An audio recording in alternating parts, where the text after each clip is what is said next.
So is Nick Bunick the Apostle Paul?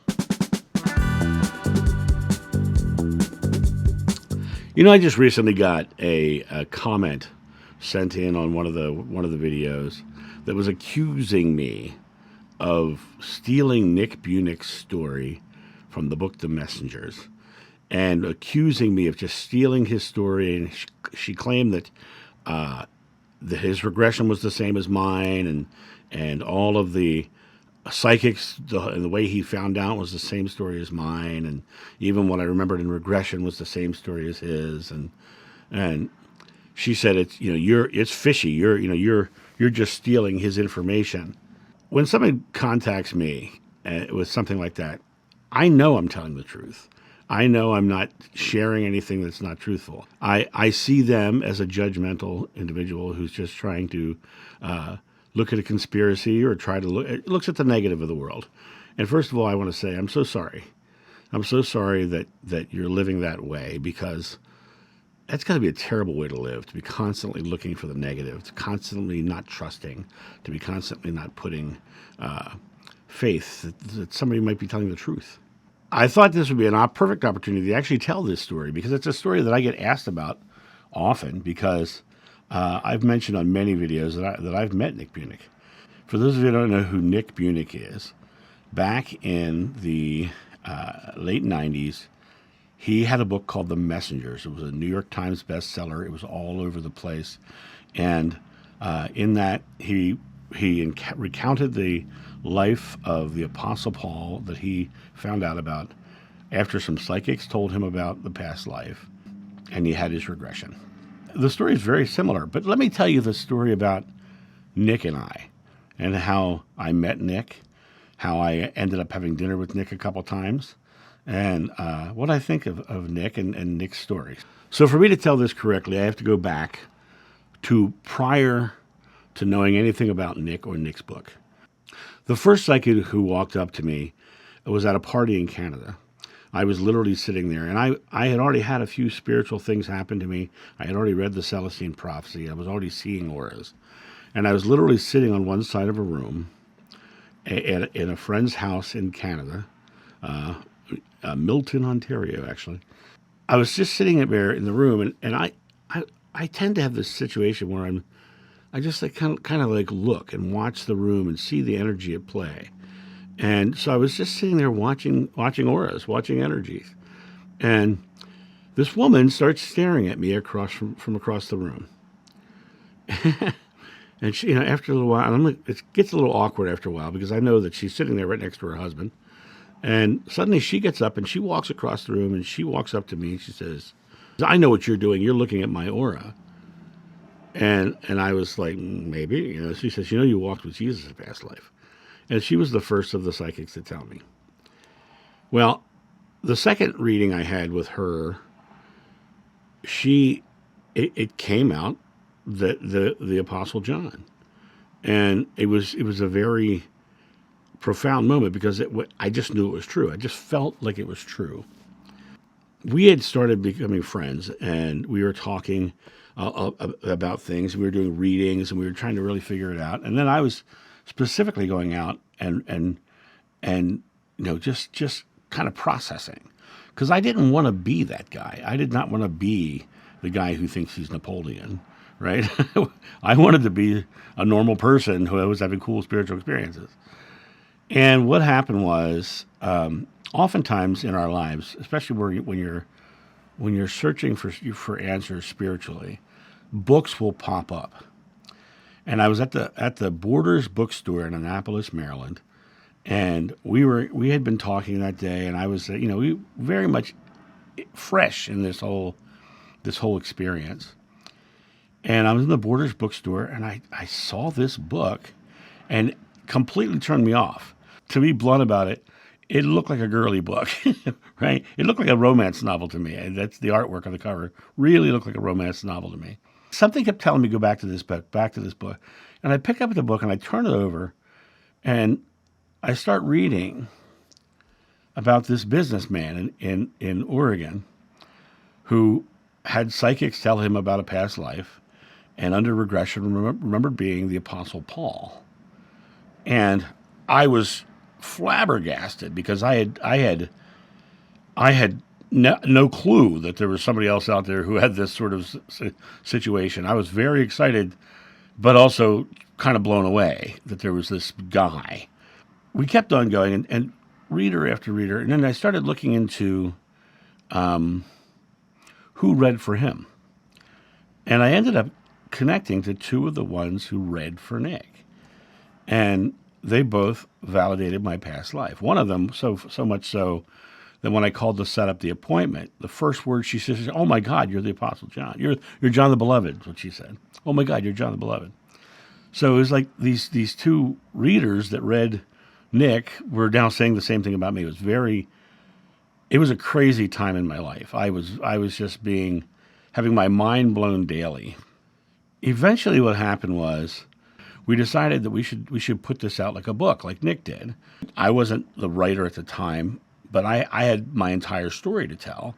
So we made an agreement. I would give my entire story. We would share this story, and then she would write it, and then we just split the profits in 50-50. And that was the deal we made.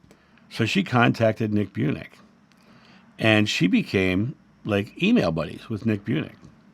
I was soon going to be down in Fort Lauderdale, Florida, because I was down there working at a Renaissance festival. So Nick was coming down to Fort Lauderdale for the Whole Life Expo, and it was at the big convention center downtown. And she contacted Nick and said, "Would you like to meet John?" And he said, "That'd be great." So I go to the expo, and I sit down in this room. This man walk up to the stage, and I'm looking. I said, "That's Nick Bunick." I recognize him from the back of the cover of his book.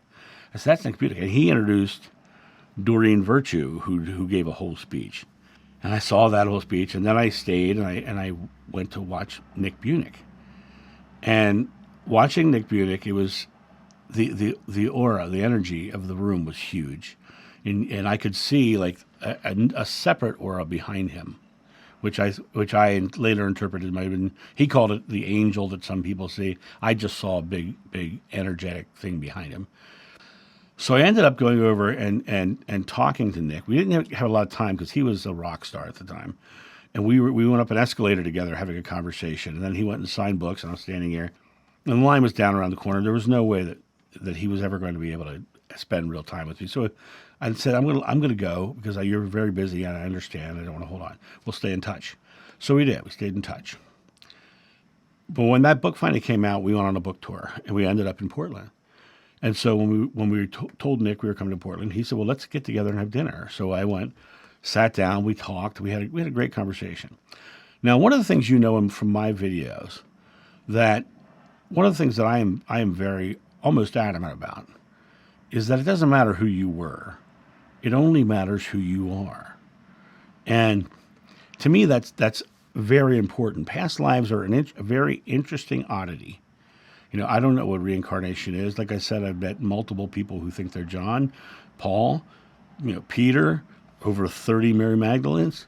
I've met a lot of people who think they are, and there's multiples of them. So I don't know whether it's just tapping into the oneness of God, or whether there are individual consciousnesses that travel from life to life like that. I don't understand it, and I don't claim to understand it, and I'm not vain enough to put a label on it. So when I was talking to Nick, we sat down, and he says, "Well, I read your book," and he did. He had read it, and he goes, "Just want to let you know, I've met multiple multiple Johns. I said, yeah, I've met a few Pauls myself. And he laughed. And he says, it only matters who you are. It doesn't matter who you were. And the second he said that, that was something I was already saying. I was like, okay, this guy's the real deal, because he's saying Jeshua's teachings right here, right now. We had a great lunch together. We had a wonderful time together. I came back out to speak again. We got together again. We had a great time together. We differ in some of our beliefs from our regressions. We have some different beliefs, but when you think about it from the perspective of who was saying what and who was thinking what and what perspective you would see things from, you had very different views. So we, even back then we were two different people, so we would have seen things very differently. There are some things he says that I don't agree with, and some things I'm sure that I say that he doesn't agree with. But Nick is a good man, and I like him. I like him as he's a cool character, And I think he really did have an amazing experience. The other thing is that, like I said, two of the psychics that told him he was Paul told me I was John. And I traveled to Egypt with one of those psychics and the author of the book The Messengers. It wasn't like I suddenly found The Messengers 20 years later and created a story around it like this person said that contacted me. I was in the fray, and I actually found out about my past life before I even heard about The Messengers. I'm not giving this video to justify. I'm giving this video to show you how amazingly profound this experience with Nick was, because his book came to me at a precise time when I needed to know it was possible that what I was feeling was true. And here's this person who's going through almost the same thing, very different. I mean, he was getting woken up at 4:44 in the morning and writing down messages, and that never happened to me, right? His regression does not match my memories at all. When I think of Nick now, I think very fondly of the man. He's a very nice man, and I had some great fun dinners with him, and he was kind, considerate, and I do believe that he had an amazing and miraculous, in physical terms, experience. And I think without his book and without his experience coming into my life to assure me that I was okay, that I wasn't crazy, that somebody else was doing it, I might not have come out as John of New back then. I might not have shared my story, because seeing someone who was brave enough to share his at the precise time it was happening to me was amazing. You got to remember, his book actually came out, first was written in 1995. My regression was in 1999. My first regression was 1999. The synchronicity of finding that book and not liking the cover art and yet still drawn to the material, there was something energetic in that for me, that I needed to see that book. And I devoured that book. I read that book in a couple hours. It was just like right through it, right? Do I think he was the Apostle Paul? I think he believes that. And I'm not saying I don't believe him. It would be a completely hypocritical thing for me to say that, right? But I believe, as he believes, it doesn't matter who you were.